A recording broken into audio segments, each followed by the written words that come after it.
Hello everyone, एक बार फिर से सभी का स्वागत है आपके अपनी प्यारे से प्लेटफॉर्म एक्जिलनर 24 पे। चलिए तो आज के सेशन को शुरू करते हैं शानदार तरीके से। और आज की क्लास में हम पढ़ने वाले हैं फाइबर क्रॉप के बारे में, जिसमें सबसे इंपॉर्टेंट है आपकी कॉटन क्रॉप। तो कॉटन क्रॉप के बारे में सभी जानते हैं, इसको हम व्हाइट गोल्ड के नाम से जानते हैं। हमारे देश का ये सफेद सोना है। तो कॉटन से रिलेवेंट कुछ चीजों को आपको याद रखना है, जैसे कि आपके दो रेवोल्यूशंस हैं जो कि आपके फाइबर क्रॉप से रिलेवेंट है। जैसा कि कॉटन क्रॉप की बात करें तो इसे हम क्या कहते हैं, भारत का सफेद सोना कहते हैं, व्हाइट गोल्ड कहते हैं। पहली बात क्या याद रखोगे, इसे हम भारत का सफेद सोना कहते हैं। उसके बाद अगर हम बात करें तो इससे रेलिवेंट एक रेवोल्यूशन है जिसे हम क्या कहते हैं, आपका एक golden fibre silver fibre revolution. क्या हो गया, सिल्वर फाइबर रेवोल्यूशन।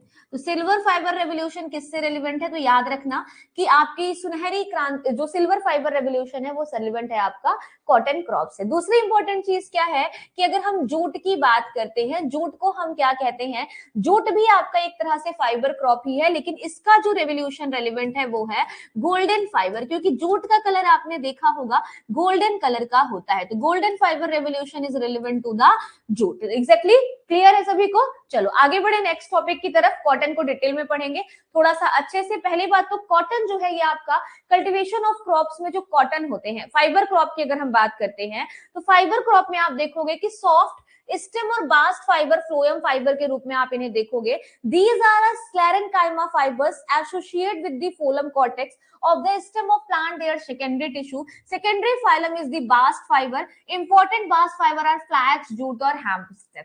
तो आपसे एग्जाम में क्वेश्चन क्या पूछता है, एग्जाम में क्वेश्चन पूछता है कि बताओ, ये देखो जो कॉटन है ना वो आपका सॉफ्ट स्टेम फाइबर होता है, ठीक है, लेकिन जो जूट होता है ना, जूट आपका बास्ट फाइबर होता है। क्या होता है, बास्ट फाइबर होता है। बास्ट फाइबर के लिए याद रखिएगा जूट आपका क्या है, जूट आपका यहाँ पे बास्ट फाइबर है। क्लियर। एक मिनट में यहाँ पे कलर का पेन का कलर चेंज कर लूं, ठीक है। तो जूट आपका यहाँ पे क्या हो जाता है, बास्ट फाइबर। जूट के साथ साथ अगर हम बात करेंगे तो ये सभी आपके क्या है, बास्ट फाइबर है। तो याद रखिएगा बास्ट फाइबर होता क्या है भाई, बास्ट फाइबर सेकेंडरी फ्लोएम होता है। बास्ट फाइबर क्या होता है, सेकेंडरी फ्लोएम होता है, जिसे हम बास्ट फाइबर के रूप में जानते हैं। इसके लिए आप याद रखिएगा इसका एग्जाम्पल कौन कौन सा है, तो फ्लैक्स, जूट और हेम्प, मतलब आपका अलसी, उसके बाद जूट और उसके बाद हेम्पा आपका जो है ये आपका बास्ट फाइबर का मतलब सेकेंडरी टिश्यू से रिलीज होता है। सीड एंड फ्रूट फाइबर की बात करेंगे तो आप फ्रूट फाइबर के रूप में किसे देखते हो, कॉटन और कपोका को देखते हो। किसको देखते हो, कॉटन और कपोक को किसके रूप में देखोगे, सीड फाइबर। ये उसके बीजों से निकलता है, फ्रूट से निकलता है, इसलिए ये क्या है, सीड एंड फ्रूट फाइबर होता है। ठीक है, क्लियर है ये बात सभी को। हिंदी इंग्लिश का कोई भी इशू किसी को नहीं होगा, दोनों साइड में दोनों चीजें आपको दोनों भाषा में लिखी हुई मिलेंगी, तो इसलिए निश्चिंत रहिए कि कहीं पे कोई समस्या आपको होने वाली है। ठीक है, सबसे पहले बात करते हैं कॉटन की। तो कॉटन का साइंटिफिक नेम याद रखो, कॉटन को हम किंग ऑफ फाइबर क्रॉप भी कहते हैं। तो ये आपका राजा है। क्या है ये आपके रेशेदार फसलों का जो राजा है वो कपास है। इसके साथ साथ अमेरिका का सफेद सोना भी हम किसे कहते हैं, कॉटन को ही कहते हैं। वनस्पतिक नाम इसका गॉसिपियम स्पीशीज होता है। वनस्पतिक नाम क्या होता है, गॉसिपियम स्पीशीज इसका वनस्पतिक नाम होता है। फैमिली जरूर याद रखना, फैमिली इसकी मालविएसी होती है। फैमिली क्या है, मालविएसी है। गुणसूत्र की संख्या 2 इसकी स्पीशीज के आधार पर पाई जाती है। 2 and 2x 26, 2 and 4x 52। इसके साथ साथ इसका ओरिजिन कहां से है, तो भाई इसका उत्पत्ति स्थान हमारे भारत देश से ही पाया गया है। ठीक है, दूसरी इंपॉर्टेंट बात अगर हम बात करें कॉटन क्रॉप के बारे में, तो कॉटन एक नकदी फसल है, ये बात सभी को पता होनी चाहिए। नकदी फसल है और इसके साथ साथ एक ये वाणिज्यिक फसल मतलब कॉमर्शियल क्रॉप के रूप में भी देखी जाती है, और दुनिया और भारत की प्रमुख फाइबर फसल है। पूरे वर्ल्ड की प्रमुख है और भारत की भी प्रमुख फाइबर फसल है। इसकी जड़ें कैसी होती है, तो मूसला जड़ प्रणाली होती है इसके अंदर, और इसके साथ साथ इसमें द्विबीजपत्री पाई जाती है। कैसी पाई जाती है, द्विबीजपत्री इसके अंदर पाई जाती है। पौधा और भारत की प्रमुख रेशेदार फसलें हैं ये आपकी। कपास क्या है, एक वार्षिक फसल है। कपास क्या है आपकी, एक वार्षिक फसल है। खरीफ मौसम के अंदर दिवस निष्प्रभावी है, मतलब ये खरीफ मौसम के अंदर ग्रो की जाती है। और अगर इसके साथ साथ बात करें तो डे न्यूट्रल है। ये कैसी है आपकी, डे न्यूट्रल क्रॉप के रूप में जानी जाती है। शाकीय पौधा है। फल का प्रकार की बात करें तो कैप्सूल है। इसका फल का प्रकार क्या होता है, कैप्सूल होता है। अगर इसके कपास की फूल कली को हम क्या कहते हैं, स्क्वायर कहते हैं। अगर बात करें bud of flower, bud of cotton को क्या कहा जाता है, स्क्वायर कहा जाता है। स्क्वायर के साथ साथ अगर बात करें तो ट्रायंगुलर जो आपके शेप्ड होते हैं लीफ में, कॉटन का फूल ऐसे आपको ट्रायंगुलर शेप में कहीं कहीं दिखता है ना, ये इसे हम ब्रैक्सिटोल्स कहते हैं। क्या कहते हैं, ब्रैक्सिटोल्स कहते हैं, याद रखिएगा, ठीक है। 1 मिनट का टाइम दीजिएगा, मैं बस आ रही हूँ, 1 मिनट आप वेट करिएगा, ठीक है।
वेट अ मिनट स्टूडेंट्स,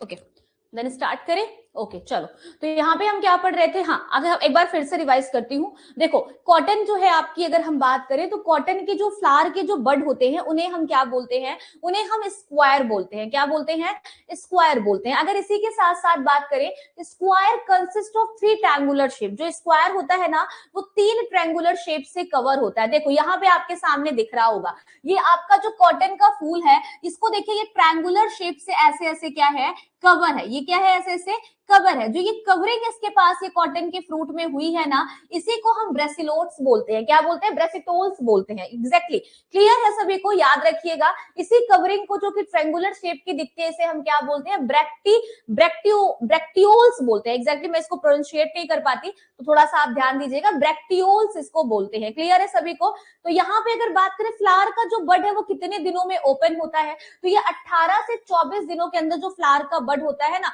वो ट्रायंगुलर शेप थोड़ा सा उसे क्या करता है, ओपन करने की कोशिश करता है। तो 18 से 24 दिन लगते हैं फ्लावर के बड को ओपन होने में। और the square are seen at a plant, और आप फ्लावर के अंदर स्क्वायर को देख पाते हो, ठीक है।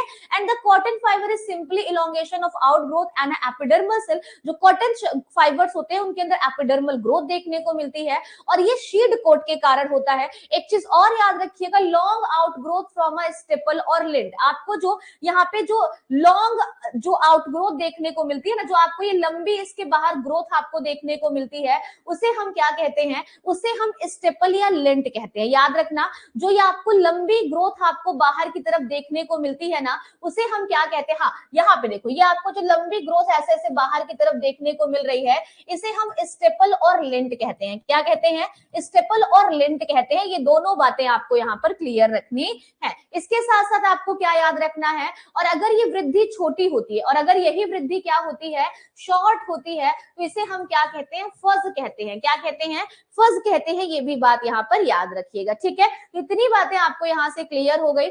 कॉटन की अगर बात करें तो कॉटन पॉलीसेक्राइड सेलुलोज से बना होता है।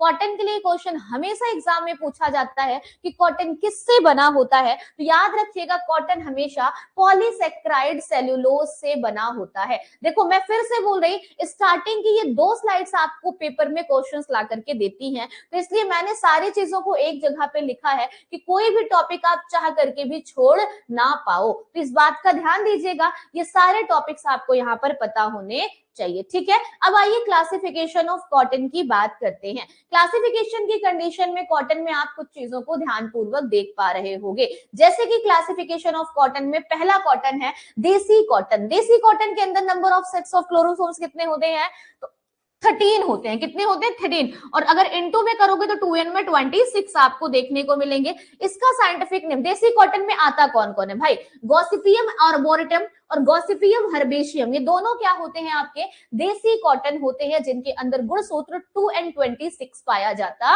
है। तो ये बात यहाँ पर क्लियर रखिएगा, गॉसिपम आर्बोरियम और गॉसिपम हर्बेशियम, ये दोनों आपके देसी कॉटन होते हैं।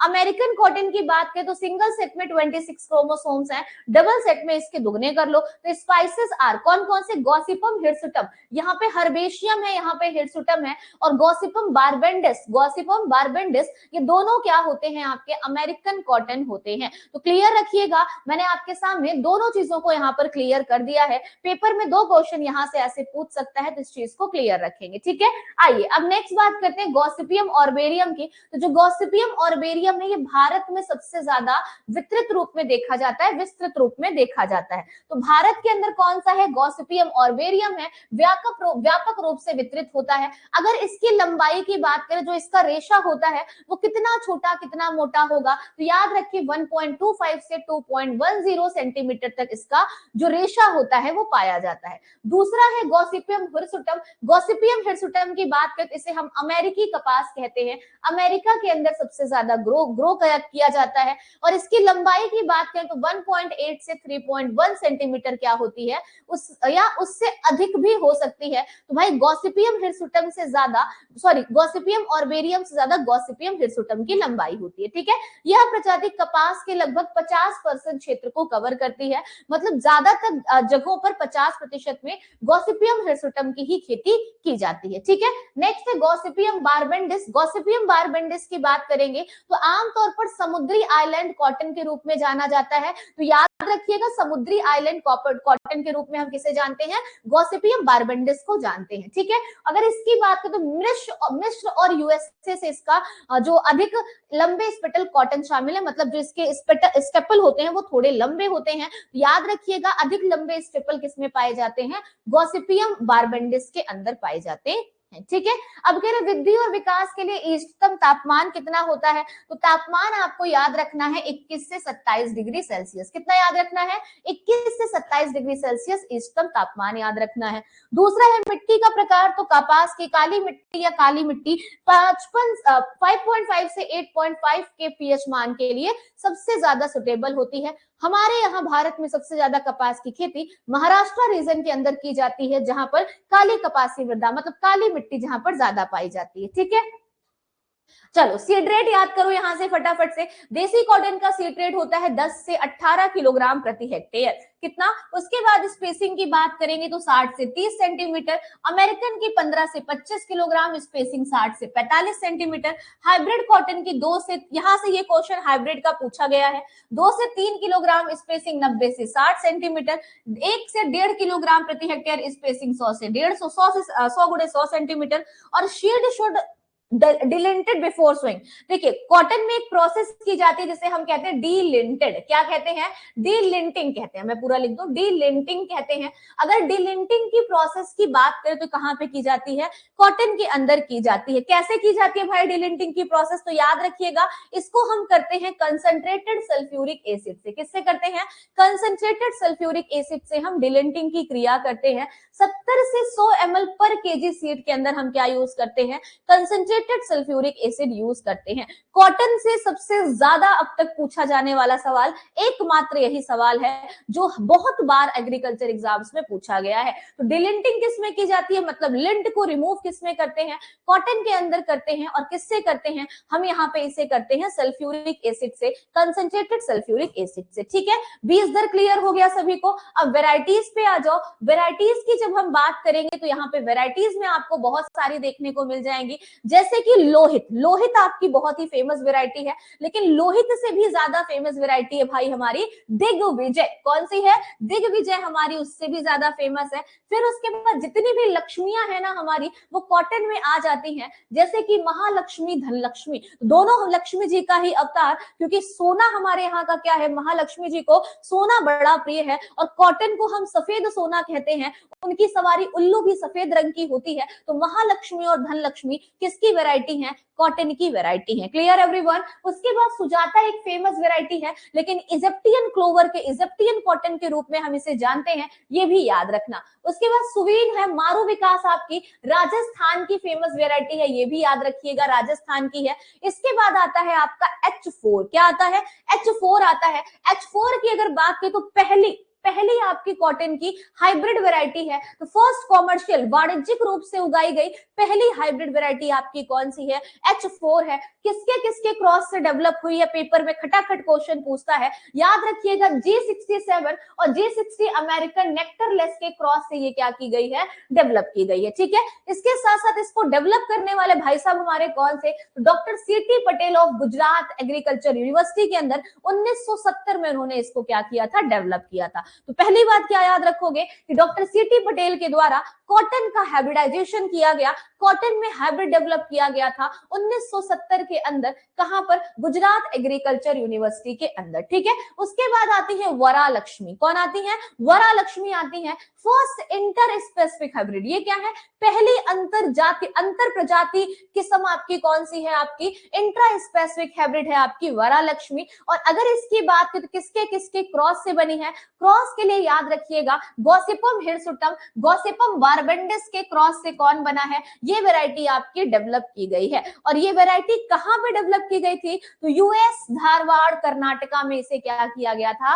रिलीज किया गया था। तो वरालक्ष्मी के लिए बात क्या याद रखोगे? किसके किसके क्रॉस से बनी? तो गॉसिपियम हिरसुटम, गॉसिपियम बारबेंडिस के क्रॉस से कौन बना? वरालक्ष्मी बनी। H4 कौन बनाया? H4 को बनाने वाले डॉक्टर सीटी पटेल थे, जिन्होंने गुजरात के अंदर 1970 में भारत की पहली हाइब्रिड किस्म को डेवलप किया था। Clear everyone? आइए अब आगे बढ़ते हैं, थोड़ा सा और डिटेल में चलते हैं, सोइंग टाइम वाइम पढ़ लेते हैं। देखो ये सब फिलहाल मेरा पढ़ाने वाला पॉइंट है नहीं, जो इंपॉर्टेंट है मैं बता देती हूँ, ये सब आप खुद से पढ़ो, खुद से याद करो, अपने आप कंप्लीट हो जाएगा। सोइंग टाइम की बात करते हैं खरीफ सीजन में 15 मई से लेके 15 जून। मतलब क्या है? मतलब मई के दूसरा पखवाड़ा शुरू हो रहा है और जून का पहला पखवाड़ा। 15 दिन मई पीछे का और जून का 15 दिन पहले का, इसके बीच में अगर आप शोइंग करते हो तो बेस्ट टाइम है। उसके बाद क्रिटिकल स्टेज पहली होती है 40 से 45 दिनों में, डे आफ्टर शोइंग पे आती है। हेर्बिसाइड कौन सा यूज कर सकते हो आप? खरपतवार नाशी, तो फ्लूक्लोरालिन और एल्क्लोर यहाँ पे आप प्रयोग कर सकते हो। तो याद रखिएगा फ्लूक्लोरालिन और एल्क्लोर आप इसके अंदर प्रयोग कर सकते हो। ठीक है, कौन कौन से इंसेक्ट्स लगते हैं भाई? इसी के लिए तो हमने इतना बड़ी क्रांति कर दी, इतना बड़ा काम करवाया, हमने जेनेटिकली मॉडिफाइड वेराइटी आपकी डेवलप कराई, बीटी कॉटन जिसको कहते हैं। किसके लिए? कह रहा पिंक वॉलवॉर्म है, पेक्टिनोफोरा गॉसिपिला। पिंक वॉलवॉर्म क्या कहता है? पेक्टिनोफोरा गॉसिपिला। अमेरिकन वॉलवॉर्म क्या है आपका? Helicoverpa armigera. याद रखिएगा, सारे कॉटन के इंसेक्ट पेट्स के नाम आपको रट्टा मार याद होने चाहिए। ठीक है, दूसरा है स्पॉटेड वॉलवॉर्म, मतलब जो बॉल जो धब्बा दे देकर के आपका वॉलवॉर्म होता है, उसका क्या है? Earias fabia Earias vittella. क्या है? Earias fabia Earias vittella. Cotton पे जो व्हाइट फ्लाई लगती है, व्हाइट फ्लाई कहीं पे भी हो, कॉटन पे हो, फ्रूट पे हो, उसका जूलॉजिकल नेम होता है बेमेसिया टेबेसाई। क्या होता है? बेमेसिया टेबेसाई। इस बात का ध्यान दीजिएगा। नेक्स्ट आइए, शोइंग टाइम की बात हो गई आपकी, इंसेक्ट्स ऑफ कॉटन की बात हो गई। नेक्स्ट हम आते हैं बुआई का समय। बुआई का समय हो गया। चलिए एक बार हम यहाँ पे देख लेते हैं, 2 बार आपकी चीजें रिपीट है क्या? 16 नंबर स्लाइड को तुम घर भेजो भाई, भेज दिया हमने। 17 नंबर स्लाइड आ गई, चलो ये आ गई। अब उसके बाद आपका जो है वो है आपका बीमारी। बीमारियों को डिटेल में हम सारी बीमारियों को पढ़ेंगे आपके एंटो के अंदर। पीपीटी आपको मैं यहाँ पे प्रोवाइड कर दूंगी, लेकिन सारी बीमारियों को, सारी डिजीजेस को हम डिटेल में पढ़ेंगे पैथोलॉजी के अंदर। अमेरिकी सुंडी किसमें लगती है? आपके कॉटन में लगती है। उसके बाद गुलाबी सुंडी भी आपके कॉटन में लगती है। जेसिड भी आपके कॉटन में लगता है। फ्यूजेरियम बिल्ट भी कॉटन में लगता है। बैक्टीरियल बिल्ट भी कॉटन में लगता है। तो ये सारी चीजें आपको बस ऐसे ऐसे करके याद रखना। अब आइए कुछ फैक्ट्स को जान लेते हैं जो कि इंपॉर्टेंट है। इंडिया जो है वो लार्जेस्ट प्रोड्यूसर है कॉटन का। भारत में सबसे ज्यादा उत्पादन होता है कपास का, ये बात याद रखेंगे। इसका ओरिजिन भी हमारे यहाँ से ही है। दूसरा, Australia has a maximum productivity in the world. जो ऑस्ट्रेलिया है उसके पास सबसे ज्यादा प्रोडक्टिविटी है कॉटन को लेकर के। India has the largest producer of cotton. Bharat जो है वो सबसे बड़ा प्रोड्यूसर है cotton in Gujarat, and the state having a maximum productivity is Tamil Nadu. Gujarat के अंदर सबसे ज्यादा कॉटन प्रोड्यूस किया जाता है, लेकिन अगर बात करें प्रोडक्टिविटी की, उत्पादकता की, तो हमारा तमिलनाडु इसके अंदर आगे है। कॉटन शीड कंटेन, पेपर का क्वेश्चन है भाई मेरे, कॉटन के शीड में कितना परसेंट ऑयल होता है? तो 18 से 20% उसके शीड के अंदर तेल होता है। कॉटन केक, जिसे हम क्या कहते हैं? कॉटन की खली कहते हैं, कपास की खली कहते हैं, उसके अंदर नाइट्रोजन, फास्फोरस, पोटाश कितना होता है, जिसे हम एज अ मेन्योर हम क्या करते हैं? खेतों में यूज भी करते हैं। तो 6% नाइट्रोजन होता है, 3% फास्फोरस और 2% पोटेशियम इसके अंदर पाया जाता है। तो ये बात आपको यहाँ से याद रखनी है। अब दूसरी इंपॉर्टेंट चीज जो आपकी परीक्षा की दृष्टिकोण से महत्वपूर्ण है, वो है कॉटन के अंदर किए जाने वाले इंट्रा कल्चर। कि कॉटन के अंदर आप अंतः फसलीय क्रिया कौन कौन सी करते हो? तो पहला है आपका टॉपिंग इन कॉटन। कॉटन में आप क्या करते हो? टॉपिंग करते हो। टॉपिंग का मतलब क्या होता है कि जो टर्मिनल ग्रोइंग पॉइंट है, removal of terminal growing point, जो टर्मिनल पर ग्रो कर रहे हैं पॉइंट्स को ना, उनको टॉप कर देना, रिमूव कर देना, इट्स कॉल्ड अ टॉपिंग। देखिए इन्होंने क्या कहा, बुआई के 80 से 90 दिन बाद टर्मिनल ग्रोइंग पॉइंट बड को हटाना, ताकि ऊर्जा प्रवाह को पार्श्व शाखाओं में भेजा जाता है और अधिकांश शाखा में फलों का विकास को प्रोत्साहित करते हैं। मतलब हम जो लेटरल आपके यहाँ पे जो टर्मिनल पॉइंट्स थे ना, वहां से हटाकर हम इनके लेटरल ब्रांचेस को क्या करेंगे? प्रमोट करेंगे कि ये भाई ऐसे ऐसे भी ऐसे ऐसे ब्रांचेस लेके ग्रोथ करे, ताकि उसकी जितनी ब्रांचेस बढ़ेंगी उतनी ज्यादा क्या होंगी? फ्रूट्स भी उसके अंदर बढ़ते जाएंगे। तो इसलिए हम क्या करते हैं? टॉपिंग इन कॉटन करते हैं। फिजियोलॉजिकल डिसऑर्डर पढ़ लेते हैं, बिकॉज यहाँ से क्वेश्चन पूछा जाता है। एक बीमारी है टिरक। क्या बीमारी है? टिरक, जिसे हम pre mature opening of ball कहते हैं। मतलब फूल का जो आपका फ्रूट बना है ना, वो पहले मैच्योर होने से पहले ओपन हो गया, फट गया, जिसे हम टिरक कहते हैं। किसकी कमी से कारण होता है? तो वाटर ना होने की कमी से होता है। मतलब खेत में क्या हो, आपके पानी की कमी हो, तो स्ट्रेस ऑफ वाटर के कारण होता है। और excess deficiency of nitrogen in sandy और एल्कलाइन सॉइल, अगर नाइट्रोजन की डेफिशिएंसी है तब ऐसा होता है। कॉटन के अंदर उसकी पत्तियों का छोटा हो जाना, भाई पत्तियों का छोटा हो जाना किसी भी फसल में होगा, एक ही के कारण होता है, जिंक डेफिशिएंसी के कारण। लिटिल लीफ ऑफ ब्रिंजल हो गया, लिटिल लीफ ऑफ कॉटन हो गया, किसी में भी लिटिल लीफ का मतलब जिंक की कमी, ठीक है। Crinkle leaf of cotton, cotton की पत्तियों का क्रिंक हो जाना, तिरछा मिर्चा होना, फटना, टूटना, ये सब किसके कारण होता है? मैग्नीज की टॉक्सिसिटी के कारण। जब मैग्नीज की अधिकता हो जाती है तो क्रिंकल लीफ हो जाती है। अच्छा, पत्तियों का लाल होना, देखो भाई पत्तियों का लाल होना, leaf turn red into roll downward, American cotton is more susceptible. इसके लिए कौन सा कॉटन ससेप्टेबल है? तो रेड लीफ सबसे ज्यादा किसमें होती है? अमेरिकन कॉटन के अंदर होती है। क्लियर है सभी को? अब आओ आगे बढ़ो, हार्वेस्टिंग की बात करेंगे। तो हार्वेस्टिंग में 3-4 पिकिंग कह रहा है, 3 से 4 बार आप कॉटन के फलों को तोड़ सकते हो। तो 3 से 4 पिकिंग आप करते हो, मतलब तोड़ते हो। कॉटन की जो मतलब देखो यहाँ पे अमेरिकन कॉटन में 8 से 12 कर सकते हो, देसी कॉटन में 3 से 4 कर सकते हो, ये याद रखना। The perfect colour of cotton is white, white colour सबसे परफेक्ट होता है। CICR, CIRCT, ये दोनों संस्थाएं आपके कॉटन के लिए काम करती हैं। पहला है central institute for cotton research located at Nagpur Maharashtra, और दूसरा है central institute for research on cotton technology Mumbai Maharashtra. तो दोनों बातें याद रखिएगा कि ये आपका क्या हो जाएगा? कॉटन का रिसर्च सेंटर हो जाएगा। थिकनेस ऑफ कॉटन को किससे मेजर करते हैं भाई, तो याद रखो नेपीनेस से। किससे मेजर करते हैं, नेपीनेस से हम कॉटन की थिकनेस को मेजर करते हैं।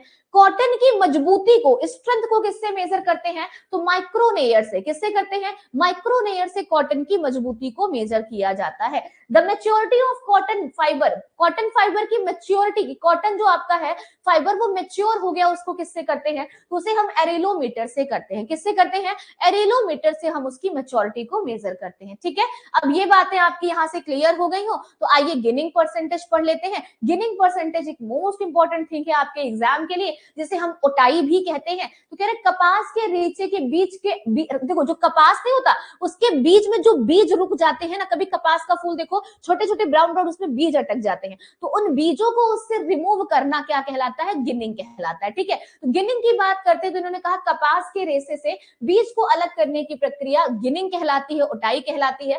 कपास में ओटाई का प्रतिशत कितना होता है, तो 24 से 43% होता है। तो याद रखिएगा 24 से 43% यहाँ पे क्या होता है, गिनिंग परसेंटेज होता है। ठीक है, कपास की एक गठरी, कपास का जो एक बॉल होता है, क्या एक बॉल जो होता है कपास का वो 170 किलोग्राम का होता है, ये इंपॉर्टेंट पॉइंट है। दूसरा है कपास की एक गठरी 180 किलोग्राम की होती है, मतलब 170 से 180 किलोग्राम की होती है, ये बात याद रखिएगा। ठीक है, the international weight of cotton is candy, candy जो है वो इंटरनेशनल वेट है कॉटन का, कैंडी में मेजर करते हैं। ईल्ड की बात करते हैं तो 15 से 20 quintal for a cotton seed per hectare, cotton lint is the 50 से 60 किलोग्राम प्रति हेक्टेयर। आप डिलिंटिंग करते हो ना, डिलिंटिंग करने के दौरान जो लिंट आपको प्राप्त होता है वो 1 हेक्टेयर से 560 केजी आपको डिलिंटिंग की प्रोसेस में लिंट की प्राप्ति होती है। 15 से 20 quintal cotton seed per hectare आप क्या कर सकते हो, प्राप्त कर सकते हो। क्लियर है इतनी बातें। अब जेनेटिकली मॉडिफाइड कॉटन की जब हम बात करेंगे, जिसे हम कहते हैं ट्रांसजेनिक। ठीक है, देखो यहाँ पे आप जेनेटिक मॉडिफाइड कॉटन की बात करो तो वहां पे होता क्या है, अगर आप इस चीज को ध्यान पूर्वक पढ़ो तो बीटी कॉटन में आपको कुछ चीजें समझ में आएंगी कि बीटी कॉटन एक समान मृदा जीवाणु है, जिसे हम बैसिलस थुरंजिसिस से एक या अधिक जीनों के सम्मिलित द्वारा अनुवांशिक रूप से संशोधित किया गया है, मतलब इसमें जेनेटिक रूप से इसको मॉडिफाई किया गया है। इन्होंने कहा ये जीन कीटनाशक प्रोटीन के उत्पादन के लिए एनाकोड करते हैं और इस प्रकार अनुवांशिक रूप से परिवर्तित पौधे बढ़ने पर एक या अधिक विषाक्त पदार्थ उत्पन्न करते हैं। तो ये क्या है, आपके एक प्रोटीन के उत्पादक को एनाकोड करके अपने आप में जेनेटिकली मॉडिफिकेशन कर लेते हैं और ये पौधों को बीमारी से बचाते हैं। ठीक है, अब दूसरी बात इन्होंने क्या कही कि जो ये आपका बीटी कॉटन है, मतलब बैसिलस थुरंजिसिस, कपास में डाले गए जीन विषाक्त पदार्थ उत्पन्न करते हैं, जिनकी क्रियाशील लगभग विशेष रूप से कैटरपिलर कीटों तक ही सीमित होती है। तो ये क्या करते हैं, कैटरपिलर कीटों तक को ही नुकसान पहुंचाते हैं। बीटी कपास अनुवांशिक रूप से संशोधित कीट प्रतिरोधी कपास किस्म है, जो कपास की फसल में बॉल वॉर्म से निपटाने के लिए यूज किया जाता है। तो पहली बात क्या याद रखोगे कि इसे बॉल वॉर्म से निपटाने के लिए क्या किया जाता है, यूज किया